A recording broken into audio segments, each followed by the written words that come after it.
Hi guys! Let's talk about what it's really like to buy an affordable unit here in the most expensive neighborhood in Hawaii. Because it's not just apply and get your keys. It can be an amazing opportunity for locals, but it can also be very daunting and confusing for a first-time homebuyer. If you're a local resident and you're a first-time homebuyer, my job is to help you navigate through the buying process without getting overwhelmed or blindsided. And today I'm breaking down the real process, the real trade-offs, and a strategy one of my clients used that gave her a lot more clarity during this process. Today we're talking about Ward Village, one of the most expensive neighborhoods here on Oahu. And the developer behind Ward Village is Howard Hughes. They are known for building some of the most luxurious condos on the island. That's why a lot of people get surprised when they hear that there are affordable units and opportunities in this area. Now, when I say affordable, I'm usually talking about units that are priced below the typical market for that neighborhood, often through specific programs or certain new developments. And it's not always cheap, but it can be a way into an area that normally feels completely out of reach. So here is what the process looks like in plain and simple terms. Step 1, get your numbers clear. We're going to find out what your budget is, a monthly payment plan that you're comfortable with, and what you can realistically bring as a down payment for closing costs. Step number 2 is to confirm the program's rules and guidelines. Each program has its own set of rules and requirements, so it's really important to know exactly if you qualify for this specific program. Number 3 is apply and get ready to wait. This is where people start doubting the whole thing because it can feel very slow. Step number 4 is approval and writing the contract. This is where it gets real. What you pay, when you pay it, and what you're agreeing to long term will all be in that contract. And here is the honest part. Buying an affordable unit in an expensive neighborhood is exciting, but it can also feel like you're committing early before it's even real. You're making decisions with a lot of moving parts, timelines, paperwork, and sometimes uncertainty around what the final monthly payment will even be. And the big takeaway is that the word affordable can mean different things depending on who's running the program. So you always want to read the specific resale rules and equity terms. Now, let's talk about the cons that people don't typically realize until they're fully in it. Number 1, shared equity. The program gave buyers a discount to help them purchase in an expensive neighborhood. And when you sell later, you pay back that portion they discounted for you. And here's a key detail. If the property sells for less than what you purchased it for, then you do not owe that shared equity back. Number 2 is cash timings. In some cases, you're putting money down before the building is completed. So you want to be crystal clear on the schedule and what happens if timelines shift. Number 3 is the risk of rates changing. You're basically buying with whatever the interest rate is when the building is completed.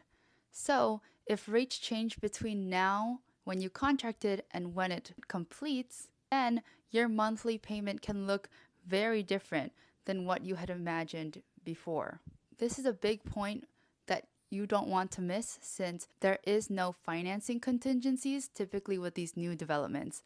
So if you can't afford the payments with that new rate with your current job, there's no way out of this contract. You will be at risk of losing your deposit. Now I want to share with you an experience that I had with a recent client who purchased a affordable unit in Ulana. She didn't apply back in 2021 when it was first released. We were first in the market looking for the most recently announced affordable housing developments, but those completion dates would be 2 to 3 years from when we were looking. So I also had her sign up for the wait list of projects that are ending completion, and that one of them was Ulana. So once Ulana reached out to all of the wait list, she was almost first in line, and that changed everything. So here are some pros to applying closer to the completion date. So first, she had more clarity on what the interest rate would be because there wasn't that long of a gap between when we first applied and when the contract date closed. Second, the timeline was much tighter. She applied, got approved, and it was a much closer to move in. She wasn't stuck in limbo for years. And one of the biggest advantages to this is that she could estimate her monthly mortgage much more accurately, and she didn't have to tie up her cash for years in a down payment that wasn't really working for her during that time. But here's the trade-off. With the waitlist approach, you usually don't get first pick on the exact unit you want, or you might not even be called back in for that specific building if they don't have any people dropping out. Okay, so here is the balanced view of the pros and the cons. Pros is 1, you get a real shot of buying in a neighborhood that usually feels impossible. 2, the process can be more structured, steps, deadlines, and a clear path. Number 3, if you're applying closer to completion, you can have more clarity on your interest rate and monthly payments. 4, a shorter gap between approval and move-in can mean less limbo. So here is the list of cons. Now the cons. Number 1, shared equity. When you sell, you may have to pay back the portion that was discounted for you. If it sells for less than you bought it for, you don't owe it.